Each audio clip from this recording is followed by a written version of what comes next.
شکریہ، ہم نے بالکل اچھے سے بتا دیا، اور واقعی ہم نے بھی اس طرح نہیں پڑھا کہ پاکستان کے اندر کوئی جہاد کے نام پہ آپ لوگوں نے اہل حدیث سلفی، لیکن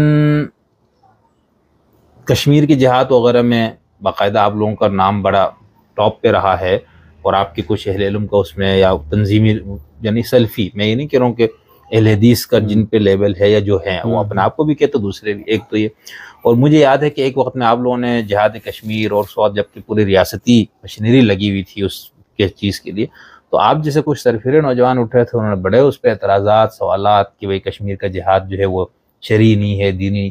اس وقت تو میرے خیال سے آپ کو لوگوں کی طرف سے بہت طعن و تشنیع گالیاں ملی ہوں گی، لیکن آپ سب لوگ وہی مان رہے ہیں، تو وہ تھوڑا سا ہمیں بتائیں نا کہ وہ آپ لوگوں کے اعتراضات تھے اس طرح کے جہاد کشمیر یا ان حوالوں سے۔ اصل میں دیکھیں، میں اس کو اس طرح دیکھتا ہوں کہ پاکستان میں اہل حدیث مسلک کے فروغ کو روکنے کے لیے جو ہے اہل حدیث کی طاقت کو وہاں استعمال کیا گیا ہے۔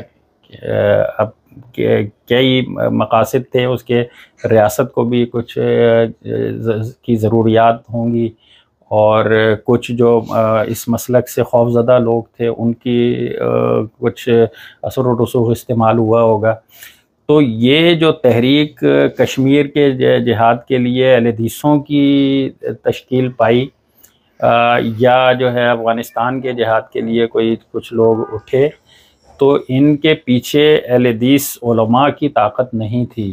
اچھا، اور یہ آپ اس دور سے اٹھا کے دیکھ لیں، اہل حدیث علماء نے ہمیشہ اس پر تحفظات کا اظہار کیا تھا۔ اچھا، اور ان کو جو ہے اس دور میں مجھے یاد ہے 1994 میں نے صف اول کے 12 اہل حدیث علماء کے انٹرویوز کیے، اچھا، اور ان 12 انٹرویوز میں ہر ایک نے جہاد کشمیر کے حوالے سے تحفظات کا اظہار کیا۔ یہ کتابی شکل میں ہے؟ کتابی شکل میں موجود، کتابی شکل میں موجود نہیں ہے، رسالے میں موجود ہیں یہ، بالکل، بلکہ یہ کتابی شکل میں بھی کچھ انٹرویوز ایک صاحب نے چھاپے ہیں۔ تو اس میں اہل حدیث علماء بالکل اس کو ساتھ نہیں تھے، بالکل نہیں تھے۔ یہ آرٹیفیشل قیادت تیار کی گئی۔ میں تو یہی تو رونا رہتا ہوں، یہ فرقہ واریت کے لیے بھی آرٹیفیشل قیادت تھی، اور یہ انتہا پسندی کے لیے بھی آرٹیفیشل قیادت تھی، یہ اصل مذہبی قیادت نہیں تھی۔ لیکن ہم نے ایک وقت دیکھا وہ جو جن کو آپ آرٹیفیشل کہہ رہے ہیں، انہوں نے تو پورے سلفی اس کو یرغمال بنایا ہوا تھا، عوام کو یرغمال بنایا ہوا تھا۔ تو یہی تو یعنی یہاں پر آپ نے جو پہلے وہ ادھر والے بات کر رہے ہیں کہ پیچھے سیاست اور یہ چیزیں، تو یہاں پر یہ چیز یہاں پر یہ تھی، اور کہ بالکل تھی، صحیح، اور یہ باقاعدہ ثابت شدہ باتیں ہیں، یعنی کوئی صرف آپ کی رائے یا تجزیہ نہیں ہے، یہ تو ثابت تو ہو چکا ہے نا۔ اب وہ جب عالمی پابندیاں لگیں تو پھر کہاں گیا کشمیر کا جہاد؟ عالمی پابندیاں لگیں تو کہاں گیا افغانستان کا جہاد؟ صحیح۔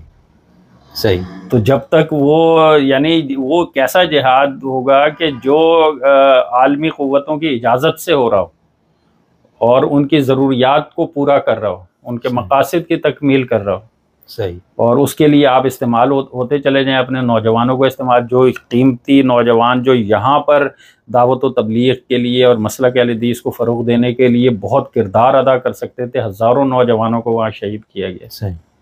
اور مقاصد آپ دیکھ لیں کہ کشمیر کا بھی وہی معاملہ رہا جو پاکستان میں اسلامائزیشن کا معاملہ تھا، یعنی بجائے اس کے کہ ہم کشمیر کی آزادی کی منزل کے قریب ہوتے، ہم اور دور ہو گئے۔ بالکل، نہ صرف دور ہے بلکہ عالمی لحاظ سے بہت سخت آپ لوگوں یعنی ریاست کو مسائل کا سامنا کرنا پڑ گیا۔ بالکل۔